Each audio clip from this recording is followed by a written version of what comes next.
la visita de los magos. Va. Les explicaba que estos eran estudiantes de los astros, eran astrónomos, y que ellos habían venido a la ciudad en busca del rey de los judíos. Palabras que motivaron la inquietud del rey Herodes. Ya mencionamos eso, que Herodes se hacía llamar rey de los judíos, pero dijimos que ese título le quedaba grande porque no era ni judío ni era rey. Sin embargo, pues se hacía llamar el rey de los judíos. Vimos que cuando se vio burlado, mandó a matar a los niños de 2 años abajo, considerando el tiempo en que los magos habían llegado a visitar al niño Jesús. Entonces, de estos detalles de la infancia de Cristo, prácticamente Lucas es el que nos da mayor información. Marcos no menciona absolutamente nada. Mateo nos da algunas ideas, como lo que acabo de mencionar, la visita de los magos.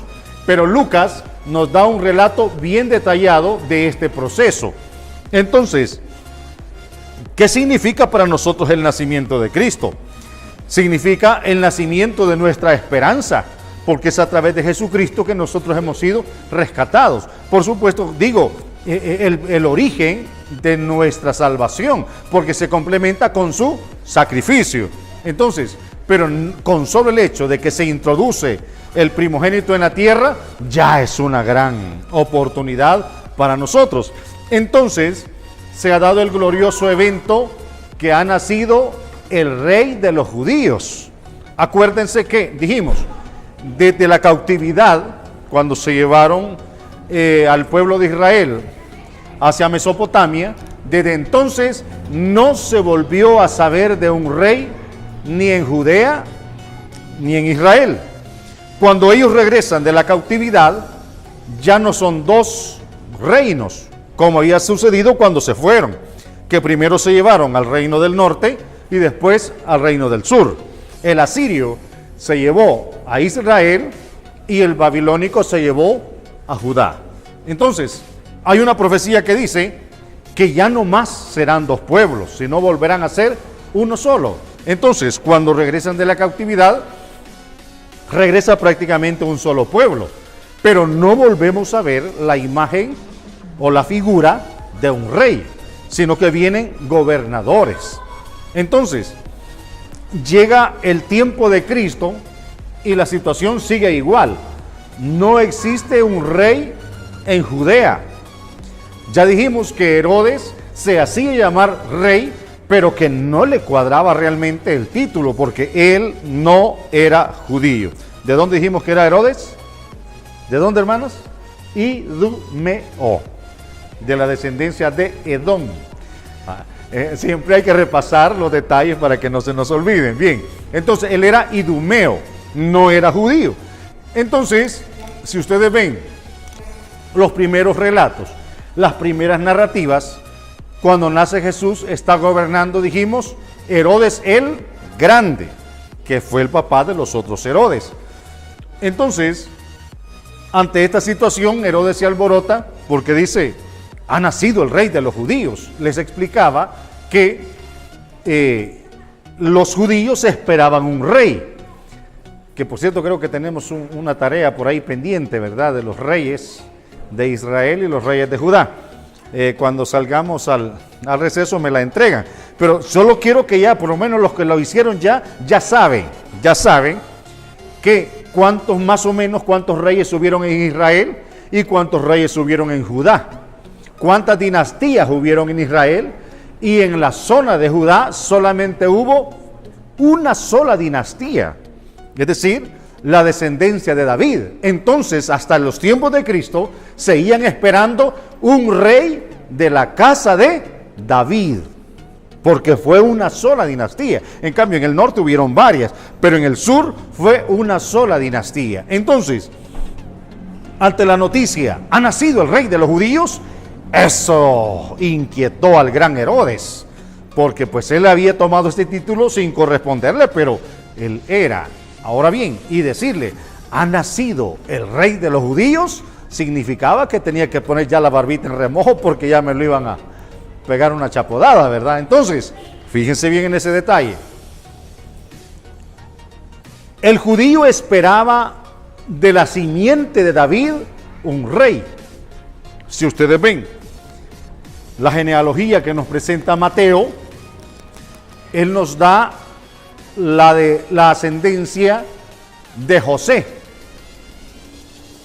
La de Lucas es un tanto diferente. Por algunos segmentos, la genealogía de Lucas es diferente, porque legalmente la mayoría de eruditos están de acuerdo en esto, que Lucas nos presenta la genealogía de María.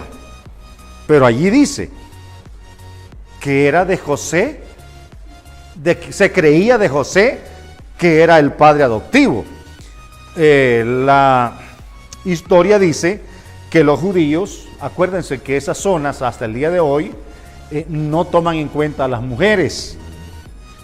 Así que, hermanas, denle gracias a Dios que nacieron por aquí, porque aquí creo que las toman en cuenta, ¿verdad? Pero allá, hasta el día de hoy, en esas zonas árabes, no toman en cuenta a las mujeres. Entonces los rabinos dijeron, ¿cómo va a aparecer aquí que María aquí escrita en un libro? No, no es correcto. Pongan a José, por eso metieron a José. Pero legalmente la genealogía que presenta Lucas era la de María. Y si ustedes ven, las dos genealogías parten de la casa de David. Aunque alguna pues a partir de Abraham y la otra nos lleva hasta Adán. Pero si ustedes ven, siempre pasan por David las dos genealogías. Eso indica que de la casa de David se está levantando un rey. Y por eso, en los principios, los seguidores de Cristo creían estar siguiendo a un líder político. Eso lo vamos a ver más adelante. Ahorita solo le doy un adelanto. Todos los discípulos creían estar siguiendo a un futuro rey. Creían estar siguiendo a un líder político que los iba a librar del yugo de Roma. Cuando él les dice que su reino no es de este mundo, muchos se decepcionaron porque veían en él la figura de un líder político. Bien, dejamos eso para más adelante y continuamos en el detalle del nacimiento de Cristo. Lucas dice que a los 8 días de haber nacido, lo llevan para circuncidarlo. Y en la circuncisión que se da a los 8 días de haber nacido, le ponen por nombre Jesús, porque así había establecido el ángel. Hermano Robert, ¿qué es circuncisión? No. Bueno, Darío. Exactamente, es el corte en redondo del prepucio, la membrana que cubre el extremo del miembro viril. Entonces, porque muchas veces nosotros como predicadores hablamos de circuncisión y no sabemos qué es. Entonces, y a veces se maneja circuncisión en los dos lados, ¿verdad? No, que la hembra también. Hermanos, eso solo se sabe en el varón, ¿verdad? Entonces, ahora, en cuanto a la circuncisión espiritual, esa es otra cosa.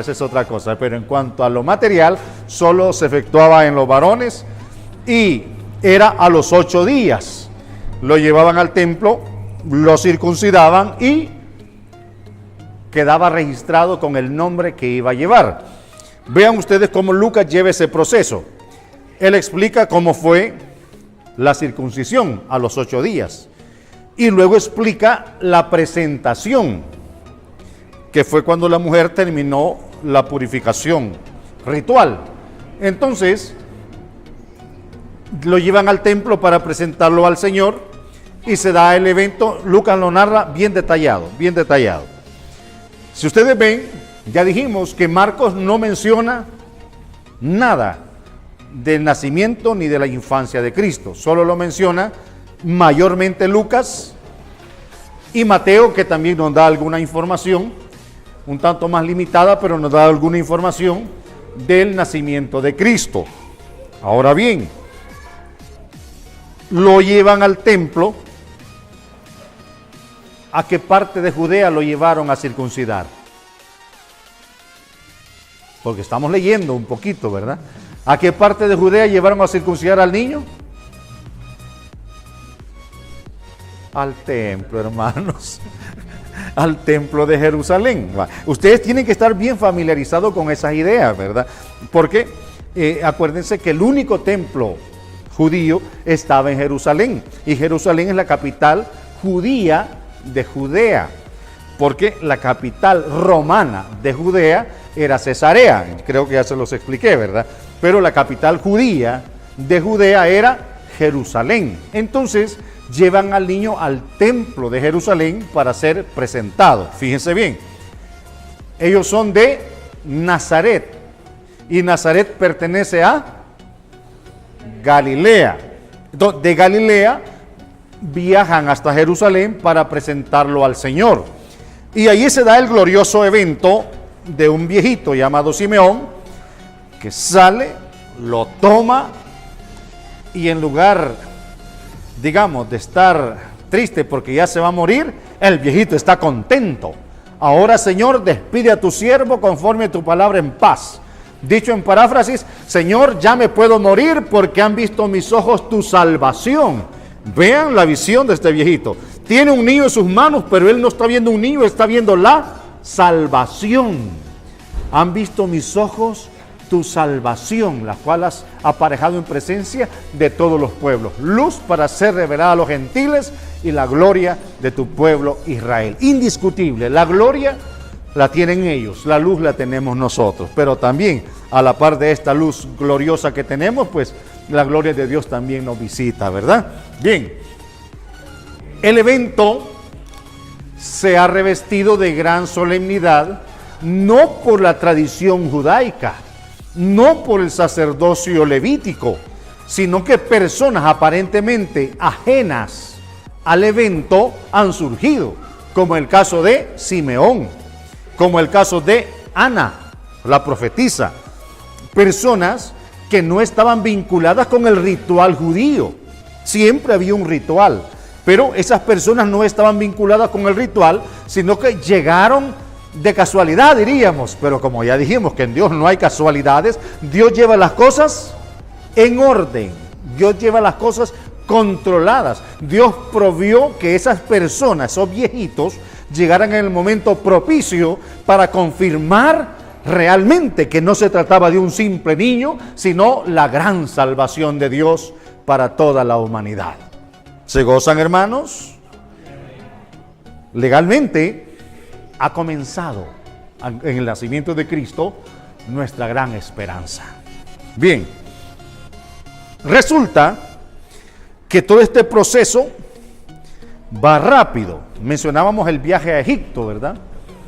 El ángel le dice, huyan a Egipto porque Herodes procura la muerte del niño. Más tarde, hemos dicho, no pierdan de vista esto, hemos dicho que la Biblia no tiene un orden cronológico. A veces, de un capítulo a otro pasan años, de un versículo a otro pasa mucho tiempo, y ese cuidado lo vamos a tener. Resulta que el ángel le dice que se vayan para Egipto para salvar al niño. Luego le dice, por supuesto, pasa un tiempo, ¿verdad? Le dice, regresen, porque el que procuraba la muerte del niño ha muerto. ¿Y quién procuraba la muerte del niño, hermano? ¿Cuál Herodes? Exacto, porque Herodes el Grande solo se ve en ese momento del nacimiento de Cristo, en ese periodo, llamémosle, cuando nace Cristo. Ya despuesito desaparece y el ángel dice, ha muerto el que procuraba la muerte del niño. Y está reinando ¿quién? Después de la muerte de Herodes el Grande. Arquelao. Dice la historia, que gobernó poquito tiempo porque era demasiado malo. Hasta el César dijo, no, este salió demasiado malo, quítenlo y pongan a otro. Entonces pusieron al hermano de él, que era más moderado, y es el personaje que más vemos en la Biblia. Entonces, Herodes Antipas.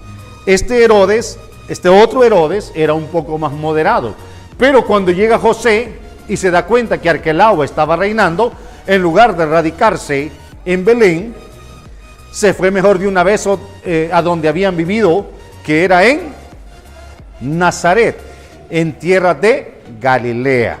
Entonces se va para Nazaret porque él dijimos que era llamado Nazareo y era llamado Nazareno. Nazareno porque era de Nazaret y Nazareo porque había un voto de nazareato en cuyo voto pues les era prohibido cortarse el cabello y les era prohibido consumir productos derivados de la uva. Y era un voto que se hacía delante de Dios, y en estos casos especiales los niños desde que nacían los consagraban como nazareos. Entonces, él se queda viviendo en Nazaret, y agradezco y felicito a estos hermanos que han conseguido estos mapas porque nos van a servir. Yo les he dicho, vamos a familiarizarnos con esta región. En su Biblia están estos mapas, solo quiere que se les ponga un poco de conocimiento. Aquí tenemos la zona de Judea, esta es la zona de Samaria, y aquí tenemos Galilea, con el mar de Galilea, el lago de Tiberias, el lago de Genesaret, el Tiberíades, es el mismo lugar. Entonces, Nazaret está aquí, y si ustedes ven, la zona de Judea es toda esta. Aquí está indicándonos dónde está Jerusalén. Entonces, desde Nazaret hasta Jerusalén hay un aproximado de unos 80 kilómetros. Y siempre que se daba una fiesta en Jerusalén, acuérdese que Jerusalén siempre ha sido la capital de Judea. Y el templo ha sido, por decir algo, el alma de la ciudad. Entonces, todas las fiestas se movían con respecto al templo. Y ellos viajaban de aquí para allá y de allá para acá. Lo mismo le sucedía al Señor Jesús. Cuando Él desempeñaba su ministerio en Judea, estaba acá, pero luego tenía que ir a Galilea. Si estaba en Galilea y se daba una festividad aquí, viajaba acá. Obligatoriamente tenía que pasar por Samaria. Entonces, al otro, este es el Jordán, del lago o mar de Galilea al mar Muerto, es la ruta del río Jordán. Al este del Jordán está la zona de Perea, que cuando se decía al otro lado del Jordán, todo el mundo sabía que se llamaba Perea. Entonces nosotros nos familiarizamos porque va a haber momentos que al Señor no lo dejan pasar aquí recto, sino que le toca irse por la zona de Perea y subir a Jerusalén. Entonces, todo este movimiento se da acá, pero les repito, cuando uno está, por ejemplo, predicando esos detalles, uno dice, sí, estaban en Galileo, pero se fueron para Jerusalén. Como quien dice, estaban en San Martín y se fueron para Soyapango, ¿verdad? Uno piensa que es un tanto corto el tramo, pero legalmente más de 80 kilómetros. Entonces, esta situación se está dando de Galilea para Judea y de Judea para Galilea. Resulta que el niño crecía. Obvio que los niños no todo el tiempo están así como la niña, ¿verdad? Crecen y uno no los ve, pero ligerito van dejando la ropita, ligerito pues van cambiando sus acciones. Y aquí Lucas nos da un detalle riquísimo, hasta la edad de 12 años. Es decir, un espacio bastante amplio, desde la anunciación, nacimiento, circuncisión, presentación y hasta llegar a la edad de 12 años. Parece ser que algunos apostólicos tomaron esas ideas y decían, hasta 12 años te llega la bendición, o aceptas a Cristo o te vas para la calle.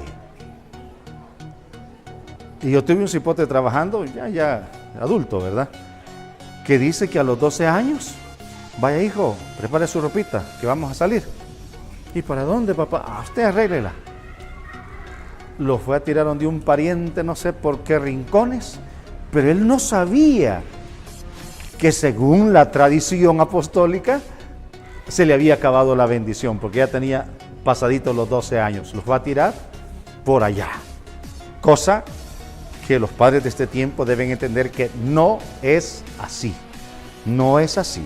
Eso ha sido un error por el cual muchos niños que hoy ya son adultos aborrecen la obra apostólica, porque hubieron personas sin entendimiento que sin leer la Biblia, sin percatarse, cometieron errores graves, como esas que le menciono, echarlos a la calle porque ya tienen 12 años y no han aceptado a Cristo. Eso es un error gravísimo. Cierre de paréntesis y continuamos.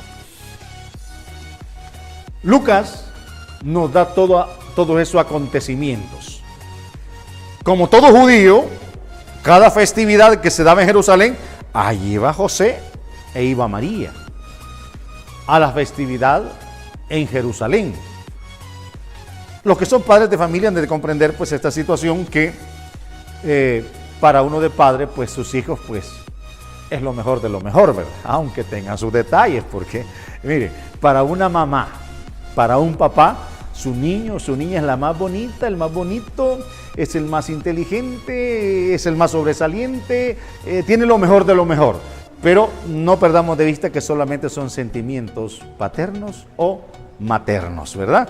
Porque uno tiene que ser algo más realista, ¿verdad? Más realista, ¿verdad? Con todo y esto, ustedes ven el viaje que realizan los padres con el niño a Jerusalén.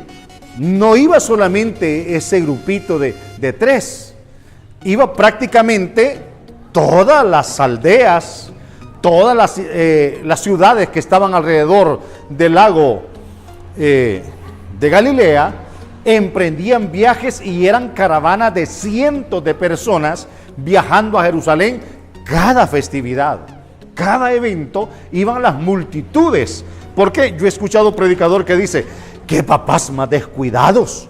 Dejar al niño en Jerusalén, no, eso es demasiado descuido. Por eso les explico la costumbre que había. Eran caravanas de cientos de personas que viajaban y por supuesto pues las familias iban integradas, se ayudaban en cuanto a la alimentación del camino, porque viajar 80 kilómetros no se van a caminar de una sola caminata, ¿verdad? Hay que descansar, hay que encender fueguito y preparar algún alimento. Entonces Lucas nos narra hasta ahí, ¿verdad? De que viajaron a Jerusalén a una fiesta y el niño discutía. El niño dialogaba con los grandes maestros de la ley y los maestros de la ley preguntaban y el niño respondía.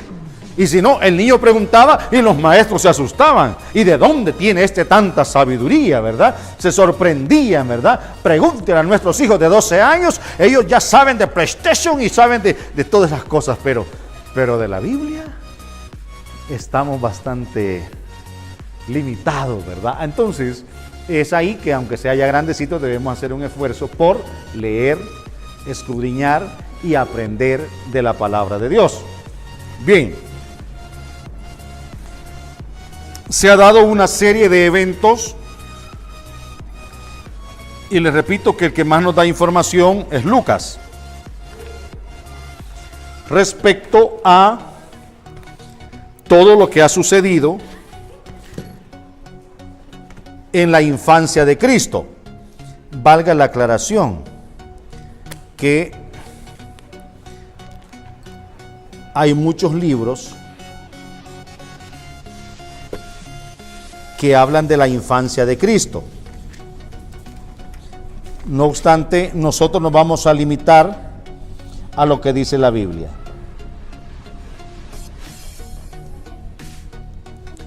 Nos vamos a limitar a lo que dice la Biblia porque fíjense que hay mucha literatura que habla de la infancia de Cristo, pero narran una serie de eventos que a veces realmente cuesta aceptarlos. Además, no disponemos de un material demasiado confiable para decir, esto fue así.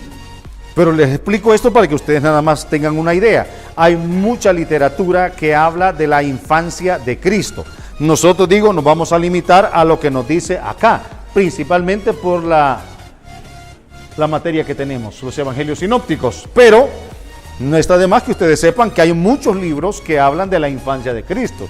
inventados, revelados, a saber cómo, pero que ahí están, ¿verdad? Ahí están. Ejemplo, hay uno que narra que en la infancia de Cristo estaba jugando con unos niños, el niño Jesús, con unos niños de los vecinos. El niño se cae, se golpea y el niño Jesús corrió a auxiliarlo, pero se murió. Entonces los otros niños dijeron, Jesús lo mató, Jesús lo mató. Y los papás del niño difunto, enfurecidísimos porque pues sí, su niño estaba muerto y acusaban al niño Jesús. Entonces dice el librito ese, ¿verdad? Que llegó el niño Jesús y abatido porque los papás lo estaban, ¿verdad?, censurando porque había golpeado al niño y se había muerto. Y llegó, lo resucitó, ¿verdad que yo no te maté? Le dice, no, si es que yo me caí. Pues sí, ¿verdad? Eso. Lo resucitó solo para que testificara de que él no lo había matado. Y hay muchas cositas así que cuentan esas historias. Les repito, no tenemos un respaldo que les diga esto así fue, ¿verdad? Sino que hay mucha literatura que habla de muchos de esos detalles de la infancia de Cristo, de los milagros de la infancia. Nosotros nos vamos a limitar y a respetar lo que dice la Biblia. Hasta ahí, ¿verdad? Porque lo demás, como les repito, que se lo inventaron, que se lo revelaron, que etcétera, a ver cuáles eran sus fuentes, ¿verdad? Entonces, nosotros nos vamos a limitar a lo que dice la Biblia. Quiero que le den un vistazo, por favor. Oh, ¿había pregunta? No escuché. Vale, solo quiero adelantar un poquito en este aspecto. Démele un vistazo, por favor, a Marcos 6. ¿Qué notan en ese pasaje? Este solamente nos hemos adelantado para tener una idea de lo que quiero explicarles, porque eso ya corresponde ya cuando él inicia ya su ministerio. Pero, ¿qué notan en ese pasaje? Vuélvalo a leer, hermano, por favor. Fíjense bien, ya están conociéndolo. El Señor ya está iniciando su ministerio. Ahorita nos hemos adelantado porque quiero explicarles lo siguiente. Allí dice, la gente se asusta por sus palabras, por sus acciones, por sus milagros, la gente está asustada. ¿Y no es este el carpintero? Ya lo definen como un carpintero. ¿Y no conocemos ya a su madre y sus hermanos también y sus hermanas también? Pero no hace mención del papá. Ese es el detalle que yo quiero que noten. No hace mención del papá. Que si el papá hubiese estado en esa oportunidad, hubiera dicho, y no, ahí está su mamá, ahí está su papá, ahí están sus hermanos, sus hermanas. Era lógico que tenían que haberlo incluido, pero no incluyen al papá. Esto ha hecho pensar a los eruditos que a esas alturas José había muerto. No tenemos mayor información al respecto, pero si ustedes ven, de la edad de 12 años, cuando lo vemos en el templo con papá y mamá, el papá no vuelve a aparecer. ¿O se imaginan que si hubiese estado vivo, no hubiera estado al pie de la cruz como papás? Allí debió haber estado. Entonces, tiene alguna aceptación la posibilidad de que José a esas alturas haya muerto. Esto indica que de los 12 años hasta los 30 años no nos da mayor información la Biblia. Esos 18 años prácticamente transcurren en silencio. No hay nada escrito, no hay nada al respecto. Lo que sí entendemos, que cuando aparece ya iniciando su ministerio, dice ahí lo que acaba de leer mi hermano, ¿no es este el carpintero? Él ya es un carpintero. Entonces, dicen los estudiosos que a este jovencito desde muy temprano le tocó hacerse cargo de su mamá y de sus hermanos, porque pues él era el mayor, ¿verdad? Entonces le tocó trabajar. Dice ahí, ¿no es este el carpintero? Fíjense que cuando hablamos de carpinteros aquí, inmediatamente volteamos a ver una silla, una banca, una mesa, todo lo que es madera, trabajo de un carpintero. No obstante, que esto lo voy a adelantar, lo vamos a ver ya cuando lleguemos a esos pasajes, pero lo quiero adelantar para que ustedes lleven ya una idea. En el griego original, carpintero lo ponían así.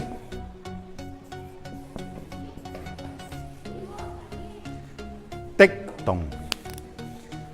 Pero tecton no significa meramente trabajar solo madera, sino que también implicaba, digamos, por ejemplo, ¿hay un albañil aquí entre ustedes? Aquí ahorita. Ahí está uno. ¿Otro más? Bueno, otro. Bueno, ya con dos ya se vale, ¿verdad? Va. Les pregunto, hermanos albañiles, porque el albañil se sabe que el que usa la cuchara y hace una casa, pero ¿tienen ustedes una idea de carpintería? ¿Sí? Es casi obligatorio que un albañil sepa algo de carpintería, porque debe hacer molde, debe hacer una serie de cosas. Todo albañil hace trabajo de carpintería. En este caso es el caso contrario. Todo tecton hacía trabajo de albañil. Y hablar de albañiles, la palabra albañil surgió de los que limpiaban los albañales, es decir, los resumideros de la ciudad. Pero ya después, ya se habla de un albañil que puede hacer un edificio, una casa, un muro, etcétera. Entonces, este tecton era el que hacía las casas. La mayor parte de una casa era de madera, por eso se atribuía que era un carpintero, pero no se limitaba a la madera. Él hacía la excavación, hacía el fundamento con piedra, o sea, era albañil y carpintero. De aquí le sumaron algo más adelante.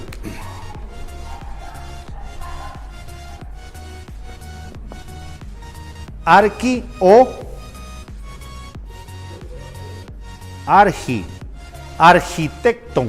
o arquitecton. ¿De dónde se deriva? ¿Alguien está estudiando arquitectura? ¿Nadie? ¿No tenemos futuro arquitecto aquí? No, qué lástima, va. Entonces, pero de ahí surgió la palabra arquitecto, pero este argi o arge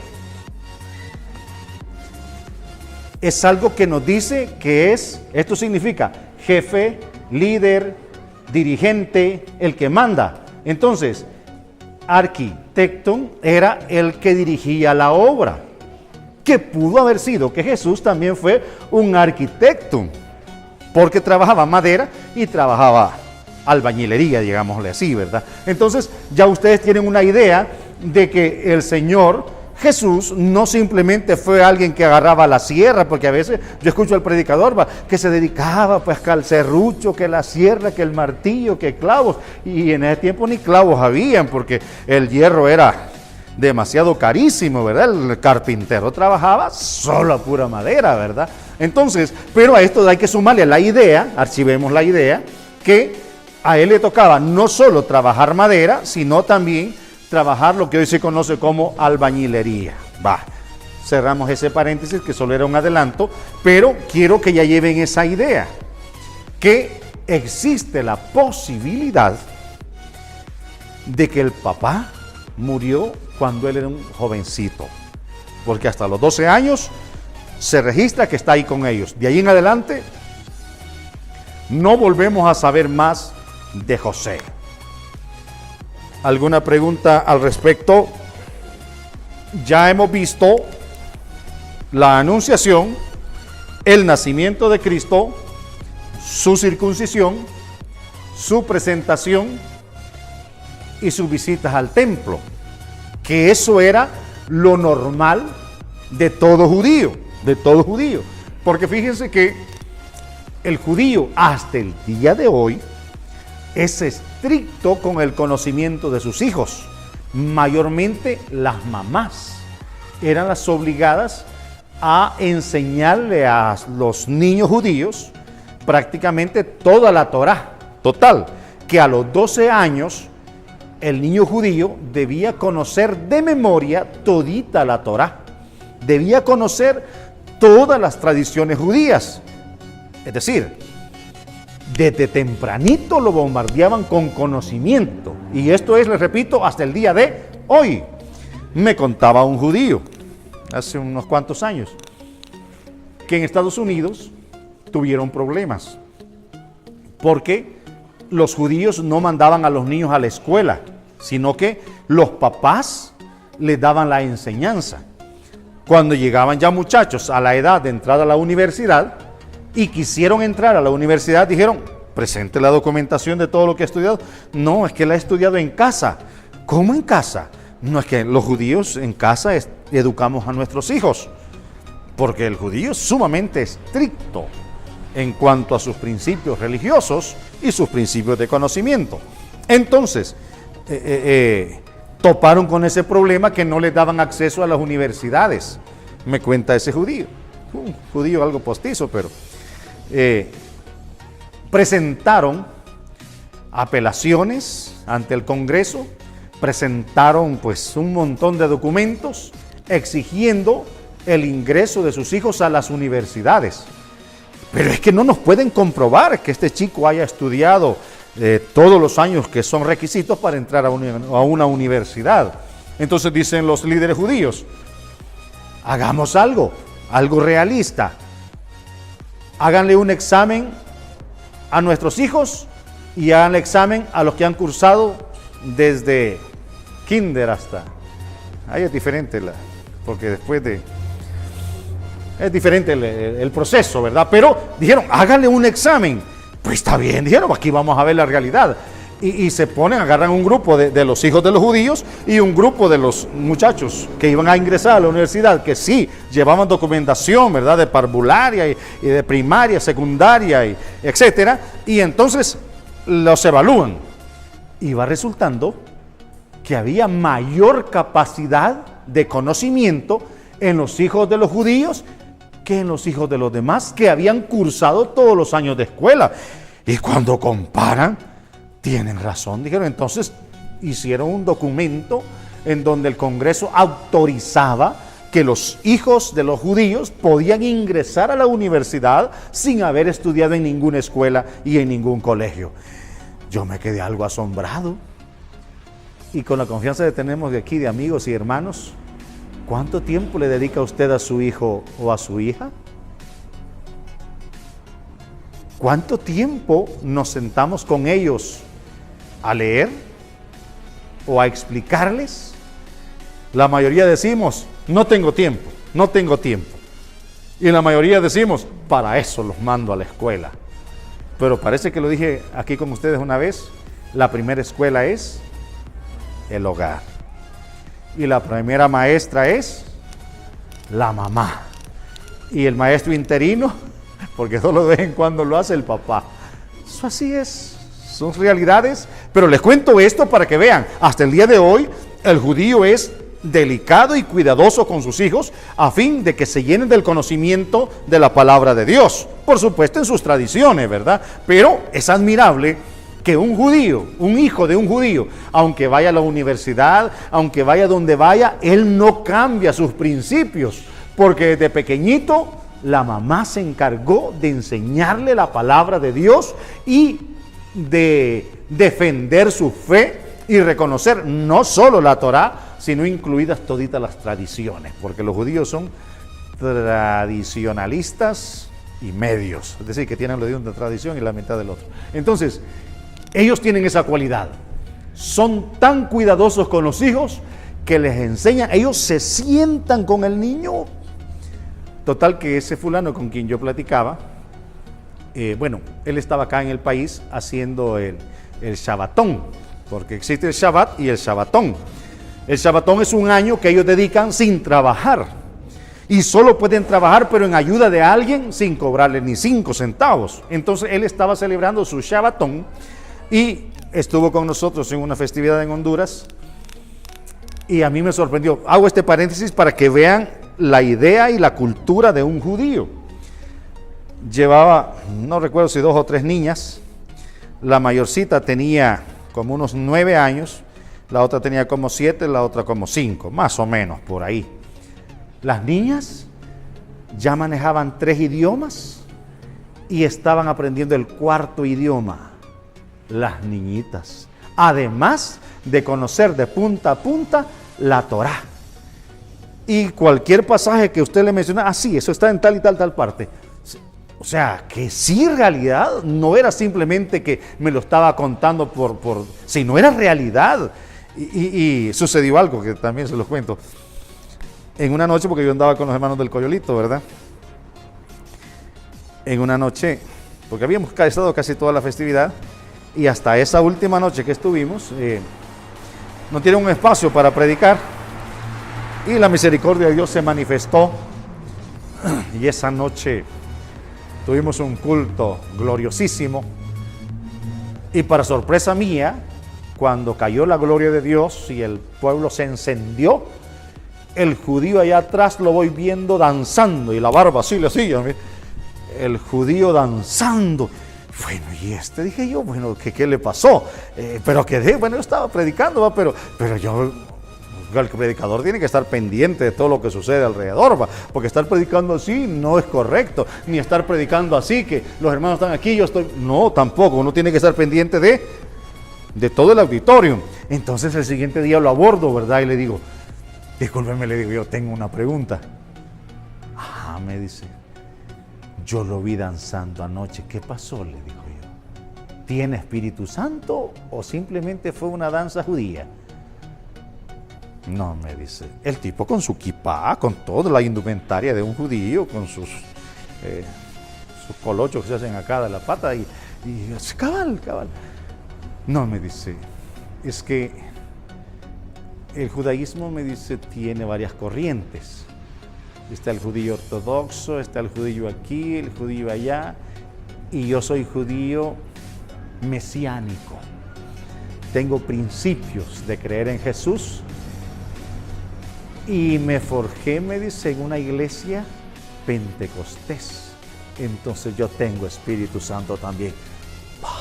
Dije yo, me quedé sorprendido porque, pues sí, los judíos son, les digo, muy tradicionalistas y muy enemigos de nosotros por causa de Cristo, ¿verdad? Sin embargo, el tipo era mesiánico. Cierro ese paréntesis, solamente se los cuento, pues algo que yo, pues, bueno, que me consta del cuidado que el judío tiene con sus hijos, cosa que en nuestro lado, pues, pienso que necesitamos mejorar bastante esos aspectos, porque a nuestros niños los forjan otros, a nuestros niños los preparan otros, a nuestros niños hay una influencia de otros, y yo quisiera pues que eso, hermanos, lo tomáramos muy en cuenta, que le demos una atención muy especial a nuestros hijos, porque siempre, creo que lo manifesté ya anteriormente, los hijos de los cristianos tienen material para ser cristianos poderosísimos. Y esto es una realidad. Bien, en estas primeras narrativas también vamos a ver ya a lo que corresponde al bautismo de Cristo. Ya dijimos que Lucas nos deja a Cristo de 12 años. Ya está bonito el muchachito.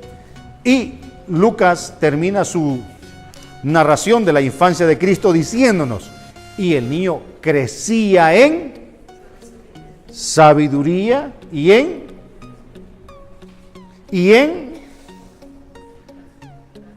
vean qué bonito eso. Lo vamos a leer mejor para que no andemos dando muchas vueltas, y veamos la importancia de cómo Lucas nos deja esta narración.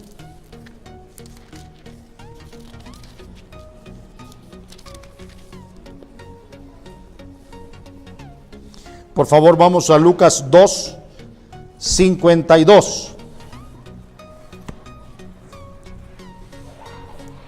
Lucas 2:52.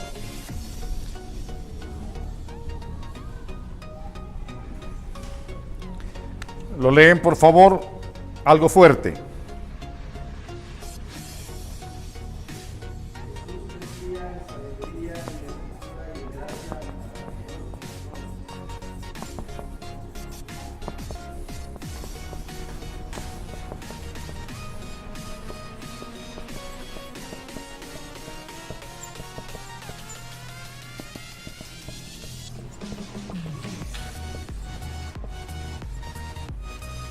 Vean este versículo, qué riqueza que tiene ahí, con donde nos deja Lucas, y nos dice, crecía en sabiduría y en gracia para con Dios y para con los hombres.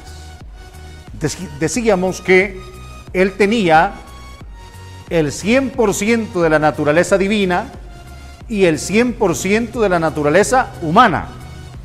100% hombre y 100% Dios. Estando en el 100% de hombre, él crecía. Crecía en estatura, pero también crecía en sabiduría y crecía en gracia para con Dios y para con los hombres. ¿Y que no él era Dios, pues? Es Dios. Jesucristo es Dios. Entonces, él crecía en gracia para con Dios. Cuando veamos la Trinidad vamos a definir algunos aspectos que son de mucha importancia y debemos nosotros tenerlos bastante definidos. Pero aquí nos vamos a quedar ahí nomás. Crecía en gracia para con Dios y en gracia para con los hombres. Yo creo que les he mencionado el detalle que habemos predicadores que nos rebuscamos para caer mal. Yo aquí creo que no hay, pero yo he visto casos de predicadores que se rebuscan para caer mal. Usan un lenguaje, usan comparaciones, usan ejemplos y la gente los identifica. Y nomás que se paran, yo no sé si aquí sucede, pero yo he visto casos así, de gente que se rebusca para caer mal. Y usan términos así. Levante las orejotas, viejo aguado, viejas aguadas, levanten las orejotas. Y ustedes saben bien que los que me ven las orejotas así son unos cuadrúpedos, ¿verdad? Que los burros son los que... Entonces, ¿qué les está diciendo este predicador? Burros, levanten las orejas, burras, ¿es una predicación esa? Legalmente no. Esas son palabras hirientes. Pero aquí este jovencito crecía en gracia para con Dios. Porque esta es una lección que nos está dando Lucas en sus escritos. Porque crecía en gracia para con Dios. También yo creo que de esa gente no hay acá. Yo he escuchado oraciones de gente que dicen: Señor, dame mi mujer, si no me voy. ¿Que estará creciendo con gracia para con Dios? Que ni siquiera para pedir tenga gracia, ya es el colmo, ¿verdad? Es el colmo. Entonces, pero también crecía en gracia para con los hombres. En el ámbito social, él era amable, accesible. De por sí ya dijimos que los galileos eran gentes tratables, sonrientes, accesibles. Porque, ¿qué le parece un evangelista que va a evangelizar un par de hijos del infierno y llega? Mira, hijo del infierno, te va a tocar el corte Juan el Bautista y no te arrepentís. Peligroso, que hasta lo pueden linchar porque el evangelista tiene que llevar gracia. Entonces aquí nos dejó una lección. Crecía en gracia para con Dios y en gracia para con los hombres.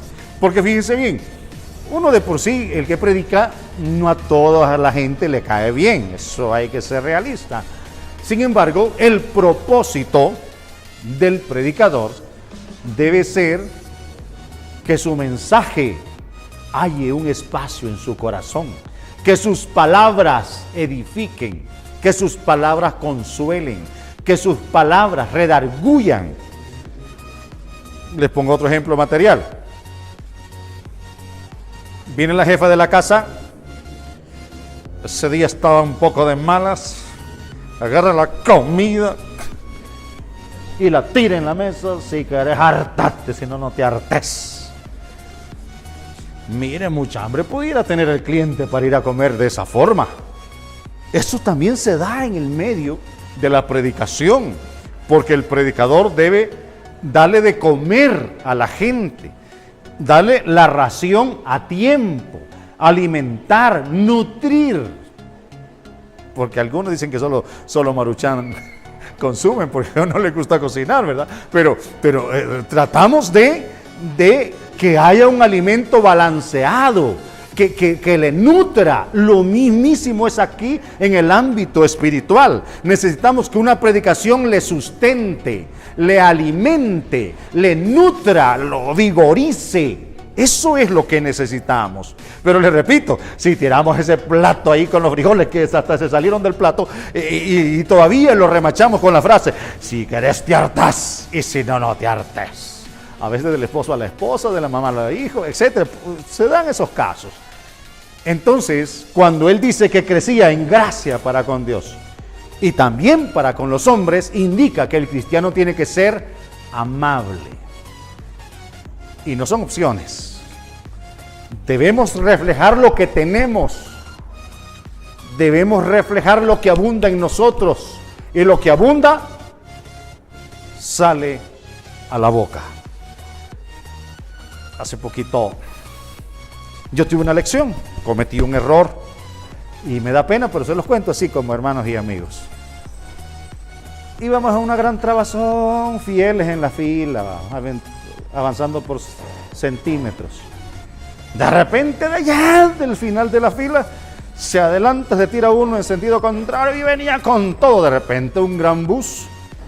Y el tipo cuando ve el bus, y me golpea el carro del año. Y entonces, claro, me enojé porque pues no le puedo decir que me salté de gozo, nada. Me enojé. Y entonces abrí la puerta y le dije, no sea abusivo, amigo. Pero solo eso le dije, va. Y el tipo le dijo, pues sí, se asustó porque claro, me había golpeado, ¿verdad? Pero yo lejos le dije nada más y se reba. Allá ratito me dice la niñita, ¿verdad? La niñita que siempre anda de cola ahí conmigo. Papá, ahí va el abusivo, ahí va el abusivo. Dios mío, dije yo, la niña se había grabado ya que ahí va el abusivo. Dios mío, dije yo, no debo ser así. No debo ser así. Yo soy cristiano y debo reflejar que yo tengo paz, que yo tengo gozo. Entonces, perdóname, Señor, le dije yo, pues sí, pero me golpeó. Pero son situaciones que se dan. Pero hoy que estamos aquí me recuerdo y digo, sí, realmente yo cometí un error, porque a veces se nos sale el indio, porque se nos sale, ¿verdad? Sin embargo, les digo, hermanos, debemos de luchar porque se refleje lo diferentes que somos. Diferentes al mundo en todas las áreas. Entonces, crecer en gracia también para con los hombres. Eso pesa, hermano. Así es que les dejo ese pequeño detalle. Y dejamos al niño acá de 12 años. Y vamos siempre con las primeras narrativas a ver el bautismo de Jesús. Y parte con el inicio del trabajo de Juan el Bautista. Dijimos que Juan el Bautista era 6 meses mayor que Jesús y ha empezado antes su ministerio. Ha descendido Juan el Bautista y comienza a predicar en el desierto de Judea. Y yo he escuchado personas decir, pero esas son locuras. El hombre solo gritando en un desierto, ¿quién le va a oír? Porque dice que predicaba en el desierto de Judea. Ahora, díganme ustedes cómo se imaginan que inició el trabajo de Juan el Bautista. Una idea así, con sus palabras. Adelante, hermano.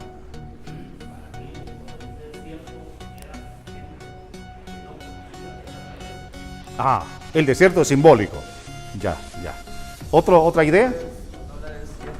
Cuando dice que también Jesús se apartó al desierto, no hablaba de un lugar así totalmente desértico, sino que más apartado. Despoblado.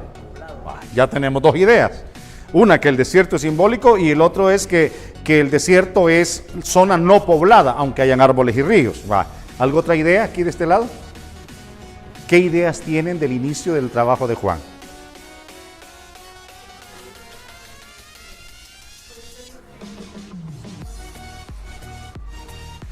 Es decir, los saduceos la sede la tenían en el templo.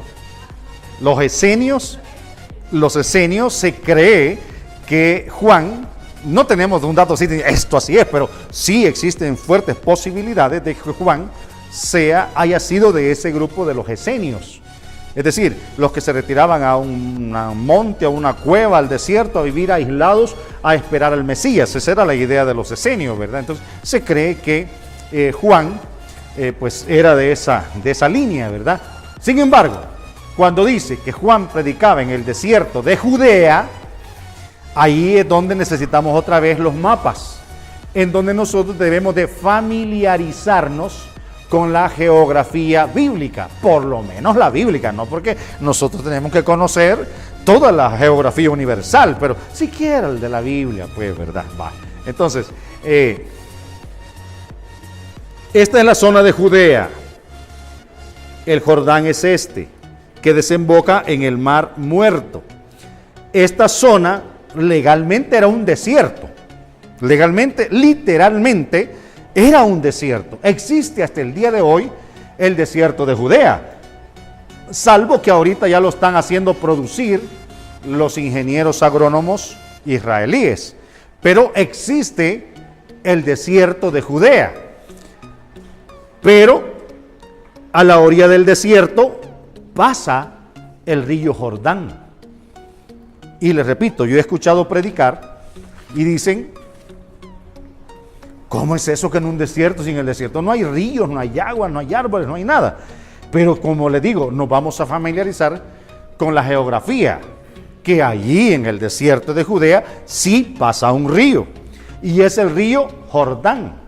Y ahí también en esa zona convergen caminos. Los caminos de Perea, toda esta zona, llegan aquí al desierto de Judea y pasan el Jordán acá para subir a Jerusalén. Entonces, Juan no estaba que le faltaba una cora aquí arriba, no, él estaba en sus cabales y no se iba a poner a predicar en el desierto donde no hay gente. Él buscó los vados del Jordán, ahí por el desierto de Judea, donde pasaban los mercaderes, las caravanas de mercaderes, y el paso del Jordán era una estancia casi obligatoria, porque después de caminar desierto por acá y desierto por allá, fueran de por aquí o fueran de por acá, iban de un desierto. Entonces los camellos necesitaban reabastecerse de agua. Entonces los mercaderes aprovechaban de bajar sus cargas para que los camellos pudieran tomar agua, y los camellos no toman una tacita de agua. Los camellos, para tomar agua, porque acuérdense que caminan grandes distancias en desiertos sin reabastecerse de agua. Entonces eso les tomaba un tiempo. Las caravanas de mercaderes bajaban sus cargas, daban de beber a sus camellos, se sentaban a descansar, porque les repito, habían caminado grandes distancias en zonas desérticas. Esa era la ocasión y el escenario donde Juan comenzó a predicar, en el desierto de Judea, en los vados del Jordán. ¿Qué es un vado? Ayúdenle, hermano. Entre los tres. Un vado. Bajada. ¿Qué es un vado, hermanas? Vaya, pues miren, han oído la palabra malvado. Sos un malvado. Tiene su origen ahí. Analícenlo. ¿Qué es un vado?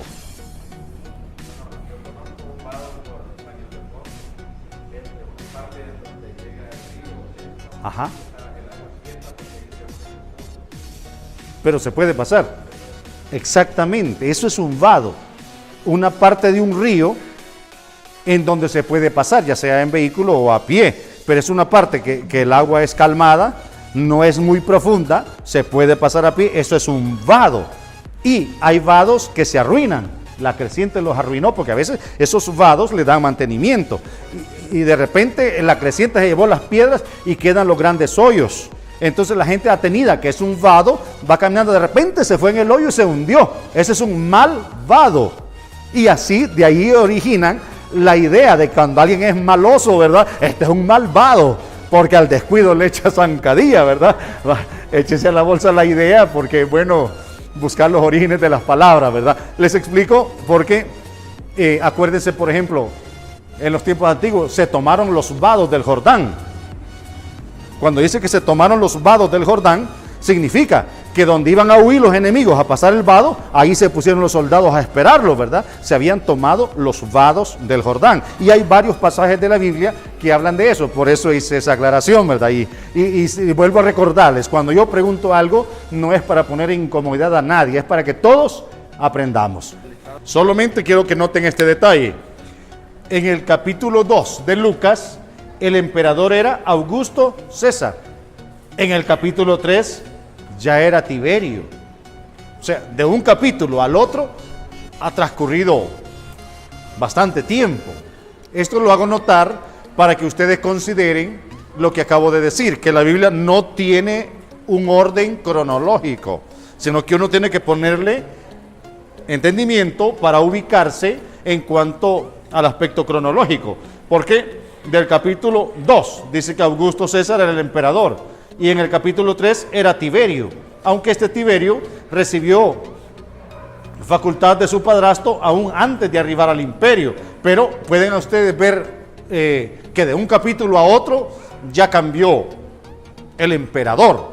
Ahora bien, en el capítulo 3 nos está hablando de otro Herodes. Ya no es Herodes el Grande, sino que este es otro Herodes. Es decir, ya es un hijo de Herodes, que ya no se hace llamar rey, porque el emperador le dijo que ya no quería que se llamaran reyes, sino que son tetrarcas. Creo que se lo expliqué a ustedes cómo nacieron las tetrarquías, y que en cada tetrarquía existía un tetrarca, equivalente a un gobernador. Entonces, en el año 15, en el año 15 del imperio de Tiberio César, y allí menciona, siendo sumos sacerdotes, Anás y Caifás. Acuérdense que sumo sacerdote o pontífice solamente era uno, pero aquí aparecen dos. ¿Por qué razón? Porque Anás era el suegro de Caifás, y como era el papá suegro, se sentía con derecho a ejercer autoridad. Y casi, dice la historia, que casi en toda la trayectoria de Caifás, Anás siempre estuvo ahí aquí en Salvador se le dicen metido, pero ahí estaba el hombre, aunque no le correspondía, ahí estaba ejerciendo autoridad, porque sí, era, es decir, el sumo sacerdote o pontífice era la autoridad religiosa y también era la autoridad política. Ellos ejercían los dos aspectos de autoridad, lo religioso y lo político. Entonces, bien, en ese tiempo es que aparece ya Juan el Bautista predicando el bautismo de arrepentimiento y remisión de pecados. Decíamos que él bautizaba, comenzó a predicar en el desierto de Judea. Ya les expliqué cuál era la zona que él utilizaba para dar su mensaje. Acuérdense que en la época no habían periodistas, no existían periódicos, no existía nada de lo que tenemos ahora, que ahorita tenemos una influencia mediática espantosa, que los medios nos bombardean por todos lados. Ahí va uno en la calle, están las grandes pantallas bombardeando la mente de las personas, ¿verdad? Entonces, en ese tiempo no, las informaciones se movían de boca en boca, las noticias se daban orales, y en ese caso los mercaderes eran los portadores de noticias, porque los mercaderes andaban de ciudad en ciudad, de pueblo en pueblo, y ellos transmitían las noticias: en tal parte sucede esto, en tal parte sucedió aquello. Entonces, ni cosa mejor, los mercaderes escuchan la predicación del Bautista, porque obligatoriamente les toca hacer la pausa en el vado del Jordán, mientras sus camellos beben, mientras sus camellos descansan. Juan está aprovechando de dar el mensaje. Y para que ustedes tengan una idea de la forma de predicación de Juan, deben de conocer la vida del profeta Elías. ¿Han leído ustedes de la vida del profeta Elías? ¿Cómo era Elías? ¿Cuál era su temperamento? ¿Cuál era su porte? ¿Cuál era su forma de tratar? Para mí, Elías era un hombre de temple, con una voz de mando, con una autoridad del cielo, un aspecto que infundía respeto. Eso se conoce como un aspecto grave, es decir, que infunde respeto. Entonces, Juan aparece con el espíritu de Elías, y no perdamos de vista el contexto que tenemos. Han pasado 400 años sin profeta, sin visión, sin voz audible. La gente añora ver o escuchar a un profeta. Y de repente aparece alguien predicando en el Jordán. Y sienten que las palabras de este profeta no se parecen a las palabras de los fariseos, que dicen y no hacen. Tampoco se parece a las palabras de los saduceos, que solamente buscan lo económico, porque tienen dinero, son adinerados, son ricos, pero quieren más. Igual a la sanguijuela, trae. Entonces, se está dando cuenta la gente que las palabras de Juan el Bautista no se parecen a lo de los religiosos de Jerusalén, ni se parecen a las palabras de los religiosos de las sinagogas. Entonces, la gente, Juan no dice, yo soy un profeta, yo soy... No. Él está hablando la palabra de Dios. Pero el mensaje de Juan impacta. Las palabras de Juan penetran.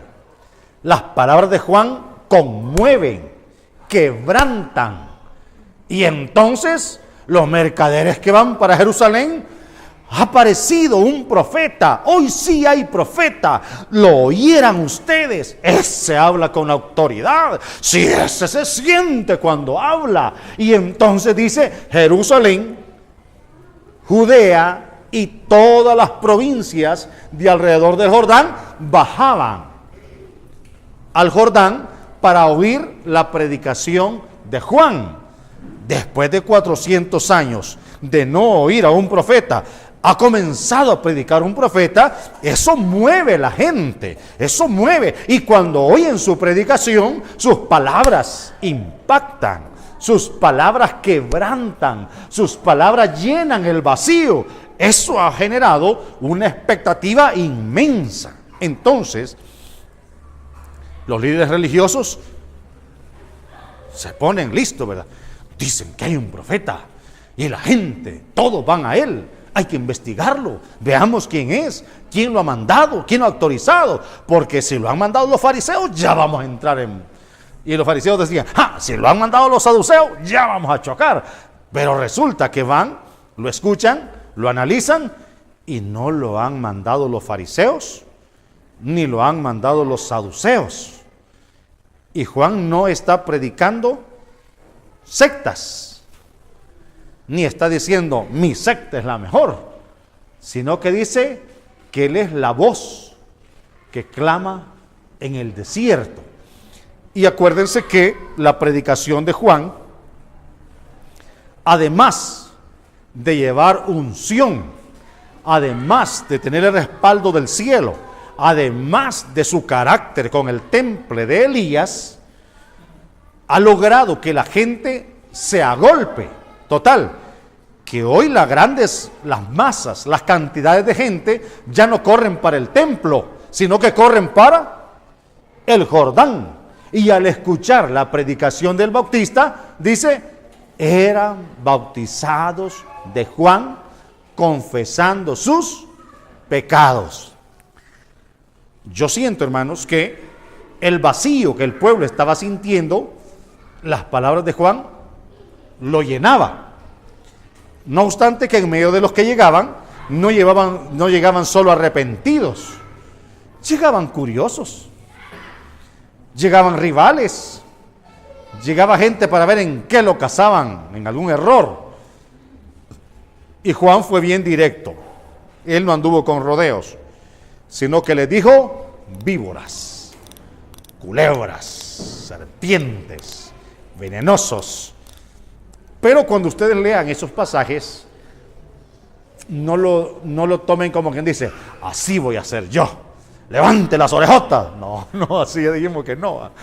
Sino que cuando Juan dice esas palabras, era por la condición real de la gente que estaba llegando. Porque acuérdense que la religiosidad de los judíos habían hecho a un lado la propia palabra de Dios por poner las tradiciones. Habían hecho a un lado la voluntad de Dios por imponer la de ellos. Entonces, eso hacía que sus palabras quedaran huecas, que no hubiese un respaldo del cielo.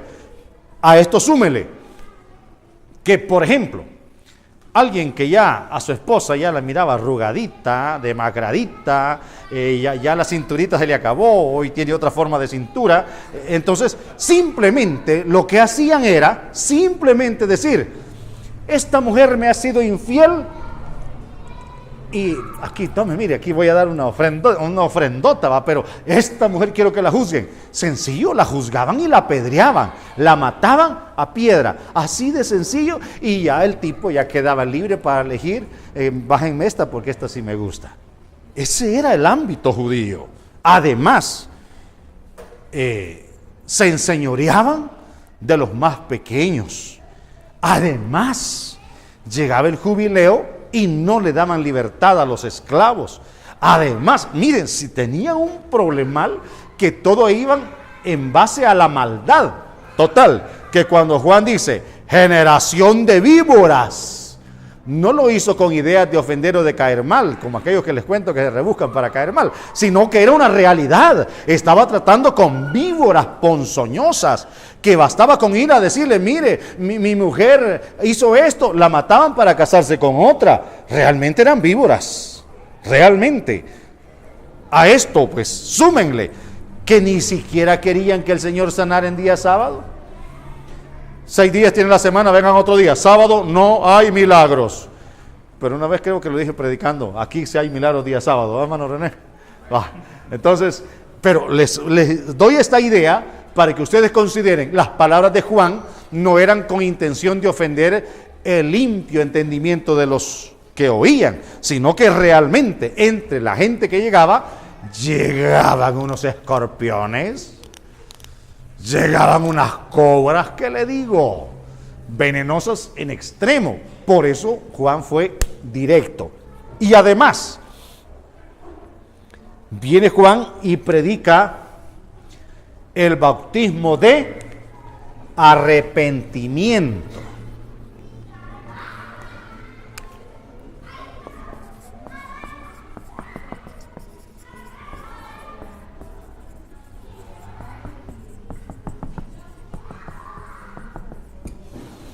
El bautismo de arrepentimiento.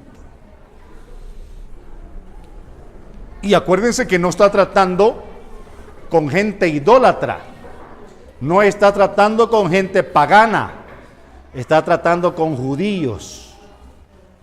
Como que alguien viniera a un culto de nosotros y nos diga, ya es tiempo que se arrepientan, hermanos, y comiencen a hacer las primeras obras.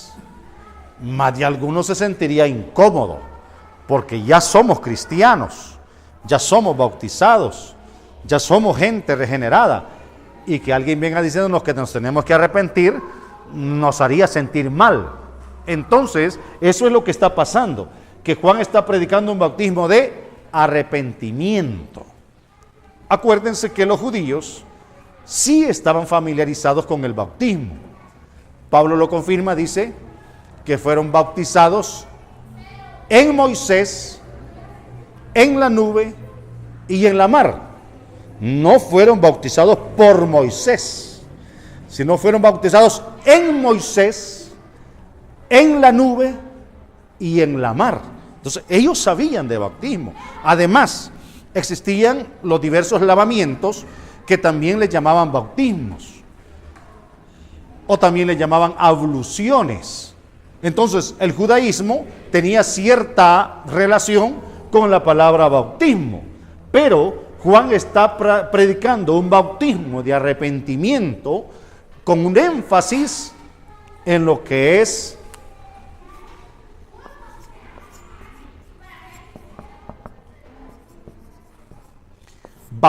bautismo, que se deriva de una raíz griega más o menos así, baptein, que significa sumergir o meter dentro de. Eso es bautismo, sumergir o meter dentro de. Por eso cuando Pablo dice, fueron bautizados en Moisés, o sea, los metieron en Moisés, porque Moisés era el representante de ellos. En la nube, se metieron en la nube, y en la mar fueron bautizados, es decir, metidos dentro de. Pero la idea que Juan está presentándole es un bautismo, una idea de sumergirlos, pero bajo una idea de arrepentimiento. ¿Agarran la idea? El bautismo de arrepentimiento. ¿Qué es arrepentimiento, hermano? Un acto de confesión de mala conciencia. Un acto de confesión de mala conciencia. Bueno, Chito, ayúdenos. ¿Qué es arrepentimiento? Pesa haber hecho algo. ¿Y eso genera qué? Debe generar un cambio de actitud. Fíjese bien. Arrepentirse no significa, le di una pedrada, ay, me arrepiento, pero al descuido le voy a meter otra. Eso no es arrepentimiento. Arrepentimiento es, sí, ofendí, me duele, me pesa, porque mi hermano o mi hermana cuesta la sangre de Cristo, y me comprometo delante de Dios a no intentarlo de nuevo. Ese es un cambio de actitud. No así como les dije antes, ¿verdad? Le metí una pedrada y al descuido le voy a meter otra, aunque me arrepiento, pero le voy a meter otra pedrada. Eso no, debe haber un cambio de actitud. Eso es arrepentimiento. ¿Por qué? Imagínense la usanza judía. Año con año, el pontífice lleva sus culpas y las culpas del pueblo, entra al propiciatorio y pide perdón, pide clemencia por él y por el pueblo. Si sale vivo de ahí, significa que lo logró. Pues sí, se puede de esta manera, ¿verdad? Pues le voy a meter otra pedrada y en el próximo año que me perdió otra vez, le voy a dar otra y que me vuelva a perdonar. Y eso se tornó en un vicio. Se tornó en un vicio porque ha tenido, cuando toque la fecha, ¿verdad? Cuando toque la fecha, yo voy a procurar ahí, ¿verdad? Que el pontífice lleve mi culpa y que me perdone Dios. Esa era la usanza judía, la costumbre judía. Pero el bautismo que Juan está predicando le dice, arrepiéntanse, pero como quien dice, pero cambien de actitud. No se arrepientan momentáneamente para seguirlo haciendo, sino haber un cambio de actitud. Y eso, hermanos, quiero que en ustedes quede grabada esa idea. El arrepentimiento debe ser un cambio de actitud. Debe manejarse así. Ejemplo, por A o B motivos, ofendimos a alguien. Entonces, fuimos constreñidos a perdonarnos. Nos dimos la mano, nos perdonamos. Pero a la vuelta de la esquina se repitió. Eso no es arrepentimiento. Arrepentimiento significa que, sí, yo me descuidé y ofendí. Hay un pasaje de Biblia que dice, pésame. ¿Ya lo leyeron? ¿Ya lo han leído alguna vez? Pésame. Si tu hermano 7 veces al día llega ante ti y te dice, pésame, perdónale. Pero tómelo en cuenta. No vamos a dar un pésame solo a la que ahora que tenemos un difunto. Porque ese es lo tradicional de nuestro medio, ¿verdad? Se murió alguien, ¡ay! Reciba mi sincero pésame. Pero también se puede dar cuando ofendimos a alguien. Y si tenemos nosotros el Espíritu Santo, eso nos hace sentirnos mal. Y me duele haber ofendido a mi hermana o a mi hermano. me pesa. Puede haber un pésame y decirle, hermano, me pesa haberle ofendido, porque usted es hijo de Dios y yo soy hijo de Dios. Usted cuesta la sangre de Cristo, es valiosísimo, por eso me pesa haberle ofendido. Le ruego, perdóneme por favor, me esforzaré porque esto no se repita, aunque se repita, pero el propósito es que no se va a repetir. Es decir, ha habido un cambio de actitud. ¿Agarraron la idea? Entonces, el bautismo de arrepentimiento no está pidiendo un arrepentimiento momentáneo, ni un arrepentimiento ritual, solo porque llegó la fecha, o lo que se hacía, no sé si aquí lo harán, ¿verdad? Porque desconozco, pero nosotros antes hacíamos un culto de perdón, antes de la festividad, y cada quien se preparaba, doy gracias al Señor que viene a este culto, les ruego a todos que me perdonen, pero solo porque viene la festividad. Pasada la festividad, yo sigo con la cara algo amarga y etcétera. Eso no es arrepentimiento, ni es actitud de un cristiano o una cristiana convertida. Entonces, Juan estaba predicando un bautismo de arrepentimiento. Y las palabras de Juan impactan en la gente y la gente dice, hoy sí me tengo que arrepentir de corazón. Bautízame, Juan, venga para acá, al agua. ¿Por qué? Porque había un arrepentimiento. Pero acuérdense que Juan no quiere, es decir, el propósito de la predicación de Juan, no quiere un compromiso de labios, sino dice frutos dignos de arrepentimiento. Ya leyeron eso, ¿verdad? Que den frutos dignos de arrepentimiento. Porque yo puedo decir, yo estoy arrepentido, pero cuando me encuentro con la hermana, ese no es un fruto digno de arrepentimiento.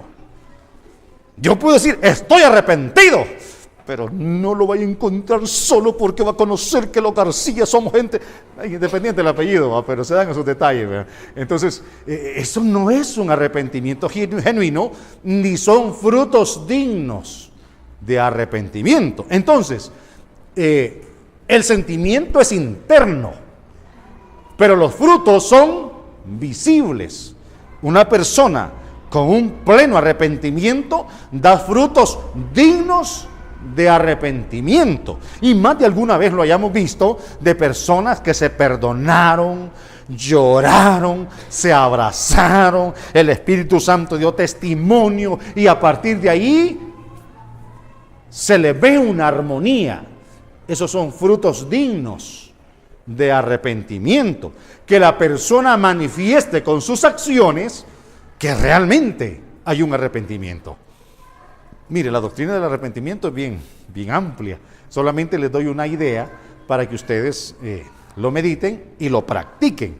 Porque ya dijimos que el Señor, o no, creo que no lo hemos dicho, el Señor, las enseñanzas de Cristo, cuando vayamos más adelante vamos a ver que Él decía y hacía. No como los fariseos que solo decían. Y como solo decían, el Señor les decía, hagan como ellos dicen, pero no hagan como ellos hacen, porque dicen y no hacen. Entonces, el bautismo del arrepentimiento está impactando a todo un país. Todas las aldeas, todas las provincias de Judea y de alrededor del Jordán bajan al Jordán. Todas las provincias, o sea, es notorio. Se ha levantado un profeta. Y cuando llegan las multitudes a escuchar a Juan el Bautista y a ver a los que se están bautizando, escuchan decir, yo bautizo en agua para arrepentimiento, pero detrás de mí viene uno mayor, es primero que yo, es más grande que yo, uno mayor. Yo bautizo en agua, Él va a bautizar con Espíritu Santo y fuego. Ubíquense en las sandalias de los que están ahí presentes. 400 años sin oír la voz de un profeta y hoy están oyendo al profeta Juan el Bautista. Y viene el profeta Juan el Bautista y les dice, detrás de mí viene uno más grande. Esas expectativas se dispararon. Si las palabras de Juan quebrantaban el corazón, si las palabras de Juan impactaban en la vida de la gente, y dice que el que viene detrás es mayor, claro, las expectativas eran grandísimas. En lo personal, admiro el ministerio de Juan el Bautista. No crea que es sencillo preparar el camino. No crean que es sencillo abrir una brecha. Aquí hay varias personas que pues conocen la vida del campo y saben que abrir una brecha no es fácil. Ejemplo, se traza una ruta, aquí vamos a abrir un camino, pero hay que hacer una brecha para tirar línea, hay que abrir una brecha para abrir esa brecha. No crean que es fácil. A manera de ejemplo, cuando finalizó nuestra guerra, la guerra civil, entramos a lugares donde nunca se había entrado durante toda la guerra. Total, que en las calles de esas comunidades, unos árboles así ya tenían 12 años de estar ahí, nacieron a media calle y allí lo que hicieron fue calle aquí, porque los grandes árboles bien gruesos, pero le digo, abrir una brecha, se topan con espineros, con zarzales, con culebras, con escorpiones, con tacuacines y con toda suerte de animales. Entonces, ese es en sentido literal. En sentido espiritual, Juan está abriendo una brecha donde la gente se había acostumbrado a la religiosidad. Como que dijéramos, no, sí, yo voy al culto el domingo. Sí, de vez en cuando voy a la misión. Sí, yo asisto de vez en cuando allí al culto de semana, ¿verdad? Y con eso es suficiente. Para ser un cristiano verdadero, ¿será eso suficiente? Pienso que no. Porque el culto solo es un momento. Y nuestra vida diaria debe ser un testimonio diario delante del mundo de que somos diferentes. Por eso les digo, me sentí apenado por aquello que les conté. Porque uno tiene que marcar la diferencia, uno tiene que ser distinto, y entonces la predicación del Bautista está pegando fuertemente en los corazones de la gente y todas las aldeas van llegando. Y se da algo curioso, curiosísimo. ¿Quiénes fueron los primeros que llegaron al bautismo de Juan? Ayúdale, hermanita. Entre las tres. La otra banca también, pues. Echemos la vaca. ¿Quiénes fueron los primeritos que llegaron a bautizarse en el bautismo de Juan?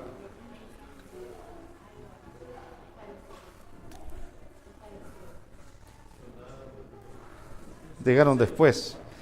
Los primeros que llegaron a bautizarse, las prostitutas y los cobradores de impuestos.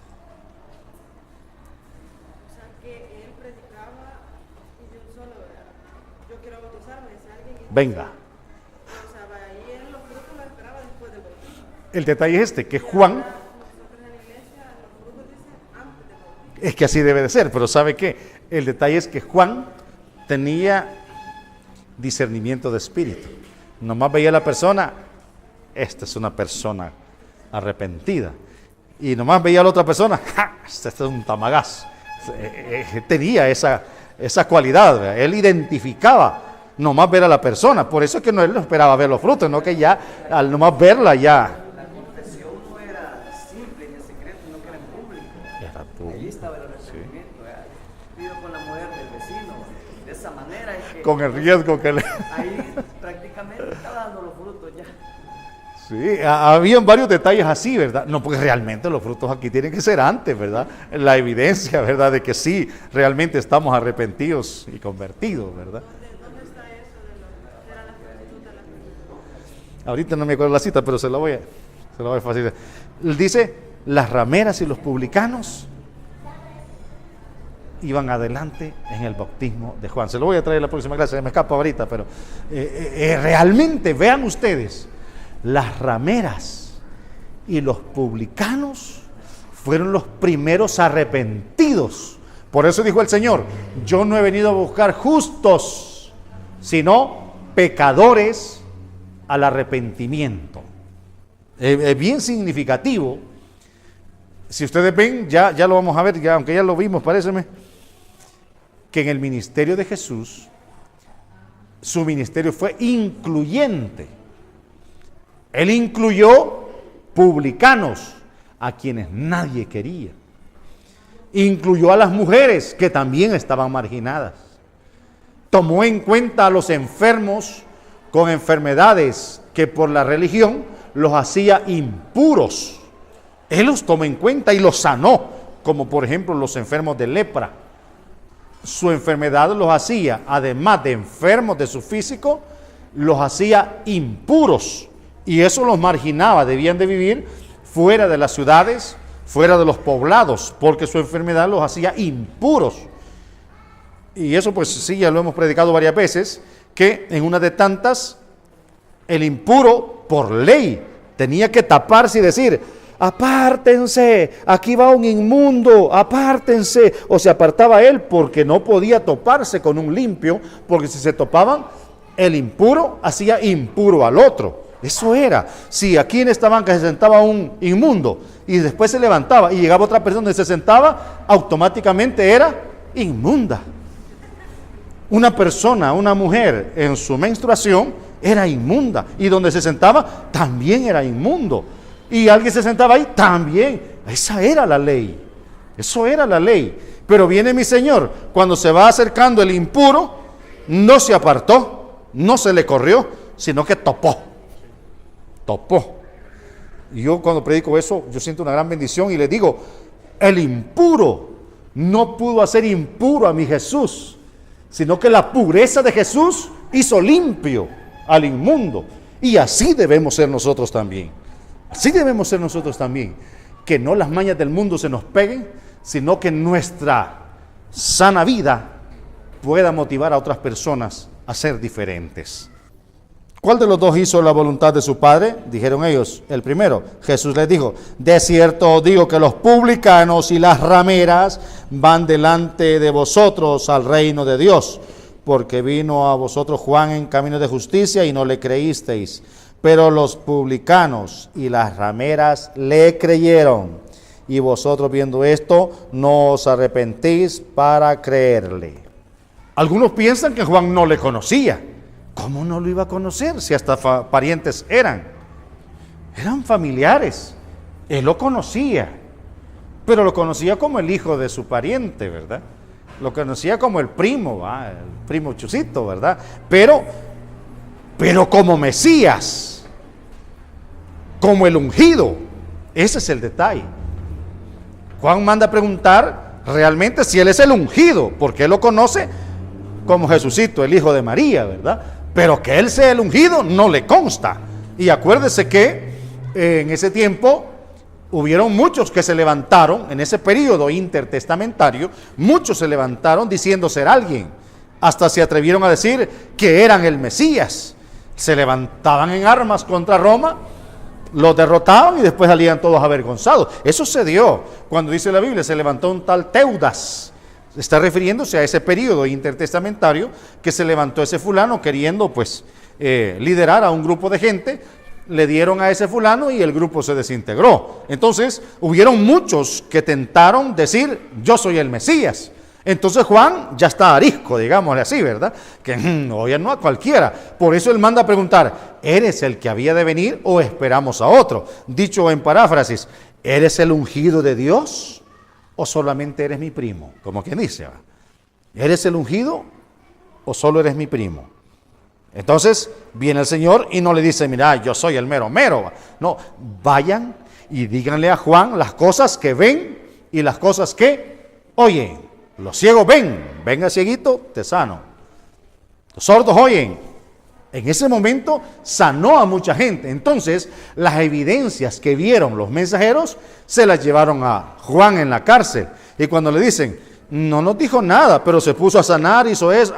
Pues él es, Señor, como quien dice, he terminado mi ministerio. Esa es la idea. Es decir, Juan lo bautizó. Y yo en lo personal he dicho que cuando Juan lo bautizó, ha de haber sentido una unción tremenda, ¿verdad? Pero, le repito, Juan necesitaba corroborar de primera mano porque Juan entendía que cerquita estaba que le quitaran la vida, y él quería cerciorarse si el objetivo de su ministerio se había logrado o no. ¿Cuál era el objetivo del ministerio de Juan? Preparar el camino del Señor. Como quien dice, vaya Señor, ya puede pasar por aquí, que aquí ya está el camino abierto, ¿verdad? Entonces, él necesitaba corroborar eso. Por supuesto que, ya vamos a ver ese detallito, sobre quien lo mandó a bautizar, le dijo, sobre quien vea descender el Espíritu Santo en una forma corporal como de una paloma, este es. Y Juan vio al Espíritu Santo descender. No obstante, del tiempo, pues eso lo vamos a ver más adelante cuando veamos ya el ministerio temprano de Judea y el ministerio temprano de Galilea. Vamos a ver el por qué Jesús se distanció de Juan. Porque sí hubo una distancia. Es decir, cuando la gente comenzó a decir, maestro, le decían a Juan, mira, el que tú bautizaste hace más discípulos y todos le siguen. Ah, le dice Juan, yo ya se los había dicho, a él le conviene crecer y a mí menguar. Ahí estamos, está prácticamente, están cerca, están trabajando cerca, están trabajando de la mano, están trabajando en armonía, pero la gente ya comienza con sus cuchicheos, ya comienza con sus comentarios, con sus palabritas que en doble sentido. No sabía exactamente que él era el Cristo, correcto. Él sabía. Ejemplo. Para mí todos ustedes son mis hermanos, hijos de mi Padre. Pero yo sé que entre ustedes hay personas especiales, no por su apellido, sino porque Dios ha depositado algo especial. Entonces, quiérase o no, hay personas especiales que Dios les ha dotado de una unción o de un ministerio muy sobresaliente. En ese caso, les repito, muchos se habían levantado, por eso dijo el Señor, se levantarán falsos cristos, porque ya se habían levantado. Ya dijimos que Cristo significa, ¿qué significa? No, ungido. Jesús significa Salvador. Cristo significa ungido. Mesías significa también ungido. Lo único que esta es una raíz griega y esta es una raíz hebrea. Entonces, sí, correcto, pero por eso le hago la explicación, que se distanciaron porque cuando el Señor entiende que la gente tiene ya celos, llamémosle así, ¿verdad? Que toda la gente se va con Jesús en vez de irse con Juan, que fue el primero que empezó a predicar. Todos se van con Jesús. Entonces la gente, entre Juan y Jesús no había problema, pero en la gente sí. No, es que yo soy de los de Juan, no, yo soy de los de Jesús. Y así, no, aquí somos más, allá son menos. Comenzaron esas cositas, ¿verdad? Sí, por eso le explico este detalle, que Jesús se fue para Galilea. O sea, ya hubo una distancia, desde Judea hasta Galilea. Entonces, le repito, nosotros hoy vemos el escrito y es bien fácil ir a Mateo, ir a Marcos e ir a Lucas. En ese tiempo no existían esos escritos, sino que lo que se sabía y se comentaba solo era los detalles orales. Entonces, de ese tiempo que se da la distancia, algo puede suceder. Y se dice, allá en Galilea está predicando uno. Entonces, Juan quiere saber si es el que él ha bautizado, si es el que él entendía que es el Mesías, o será otro. Agarran la idea. Ya estamos hablando de una persona que está en otra zona, lejos. Correcto. Vale. Pero ya Jesús se ha distanciado, se va para Galilea y Juan queda siempre en la zona de Judea. Entonces eso le ha motivado. Cuando vienen las noticias, allá está predicando uno. Excelente, hermano, está buena la idea. Porque, Juan legalmente lo identificó. En ese momento, como dice el hermano Ricardo, lo que plantea, el detalle está por la distancia que se ha dado de Juan preso en Judea y Jesús predicando en Galilea. Entonces, él quiere saber, las noticias leían, allá está uno predicando en Galilea. Entonces, él quiere saber si es el que él piensa que es, o es algo otra persona. Por eso se da eso como si no lo conociera, pero solamente es por la distancia y que Juan está encarcelado. Y acuérdense que las cárceles del entonces no eran como las de hoy, ¿verdad? Que hay visita el domingo, que hay visita días de semana, que hay visita íntima, que hay visita aquí, visita por allá, ¿verdad? Esas cárceles eran totalmente crueles, ¿verdad? Entonces, por eso se dio ese detalle. Ahora bien, Juan está predicando, pero acuérdense, esto lo dice solamente Juan, el evangelista. Y dijimos que vamos a ir a donde Juan solo cuando los demás no nos mencionen algo al respecto. Juan, en el Evangelio de Juan dice, y el que me envió a bautizar me dijo, sobre quien vea descender el Espíritu Santo en forma corporal como de paloma, este es el Hijo de Dios. Entonces, fíjense bien, es una gran enseñanza ahí en ese detalle. Porque cuando Juan va a iniciar su ministerio, el que lo envía, que es Dios, por supuesto a través de alguien, le dice, tu trabajo va a ser este y este. Tu meta va a ser esta y esta. Y acuérdense que el judío siempre pide señal. Sobre quien vea descender el Espíritu Santo en forma corporal como de paloma, ese es el Hijo de Dios. Entonces, Juan desde un principio ya lleva la idea, el trabajo que va a desempeñar. Y esto, hermanos, quiero decirle que en estos aspectos nosotros hemos quedado algo cortos. Porque, ejemplo, llamamos a uno al ministerio, va hermano, siéntese y predique, ¿verdad? Y yo lo digo así, ¿verdad? De esta forma tosca, ¿verdad? Y si se equivoca lo garroteamos. Solamente es un ejemplo que pongo porque, es decir, no nos sentamos con esta persona a decirle, mire, sus compromisos son estos y estos. Las doctrinas básicas son esta y esta. Las doctrinas derivadas son esta y esta. Esto es lo que usted va a defender, esto es lo que usted va a rechazar, etcétera. Bueno, por lo menos conmigo no lo hicieron. Nadie se sentó conmigo a decirme, mire, esto es lo que usted va a creer, esto es lo que usted va a enseñar, esto es lo que usted va a defender. Sino que siempre, siéntese y hable.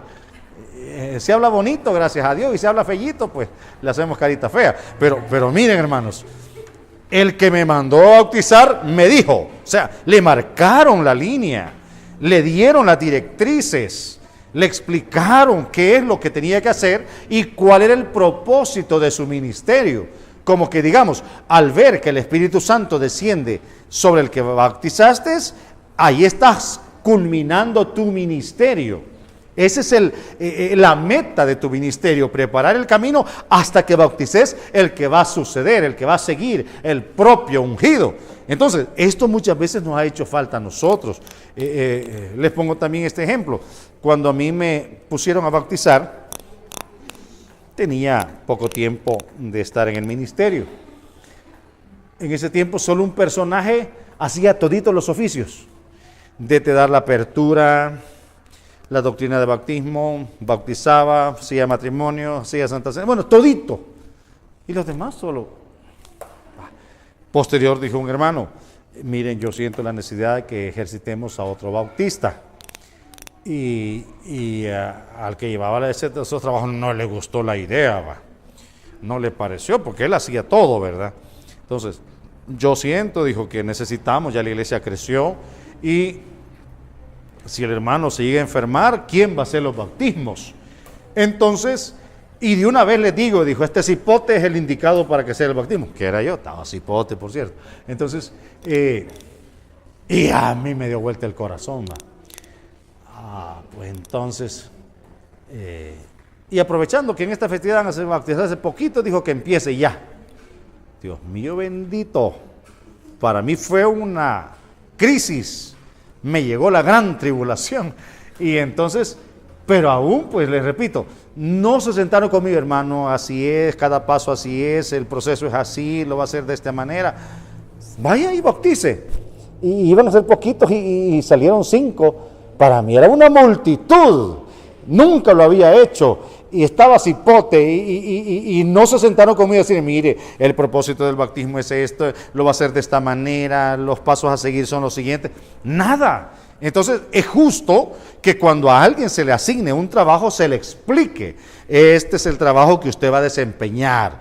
Ejemplo, usted va a ser tesorero, mire, su trabajo va a ser esto, y marcarle líneas, pues, ¿verdad? Mire, que usted va a ser el bautista o usted va a ser el encargado de hacer los matrimonios. Hay que explicarle paso por paso, ¿verdad? Entonces, a mí me sucedió todo eso, ¿verdad? Entonces, ya después dije yo, si Dios me permite preparar nuevos elementos, yo lo voy a hacer diferente. Total que las nuevas personas que ya fue idea mía ponerlos a bautizar, porque gracias al Señor por lo menos hoy tenemos unos 6, 7 hermanos que son bautistas, ¿verdad? Pero hasta le hemos dado por escrito cada detallito que va a desempeñar para que sepan lo que van a hacer, cómo lo van a hacer y por qué lo van a hacer. Ese caso pues lo tenemos ahí como ejemplo, que el que mandó a bautizar a Juan le dio detalles, todo lo que él iba a desempeñar. Adelante, hermano.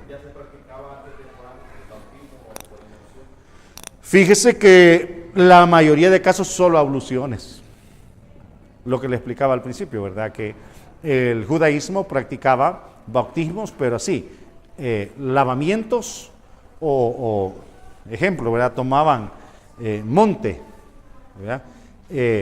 Mojaban y era una forma de bautismo. Fíjese que la idea de darnos esos detalles es para saber su origen. Y eso nos da la idea de que Juan era parte de los esenios. Había otro grupo que le llamaban los del Qumran, que también algunos piensan que son los mismos esenios que se reunían ahí en las cuevas, que se descubrieron posteriormente, ¿verdad? Que en las cuevas del Qumran. Entonces, pero pienso que solamente para eso, hermano, para darnos una idea de sus orígenes en cuanto a principios religiosos. Correcto, correcto. Estamos bien ahí. Vamos a llegar hasta acá, pues ya se nos pasó la hora. Hemos avanzado un poquito en nuestro tema. Deseo pues que sigamos avanzando. Felicito a los hermanos que han trabajado con estos mapas. Solamente vamos a buscar una idea para ponerlos así, ¿verdad? Si, no sé si conseguir otra cosita parecido a esto para... Sí, porque fuera bueno tenerlos acá, cualquier cosita ahí solo señalamos el mapa para que ustedes se ubiquen. Mientras tanto les sigo recomendando, vean los mapas de su Biblia, analícelos, vean las ciudades, vean los diversos lugares y traten de familiarizarse con ellos.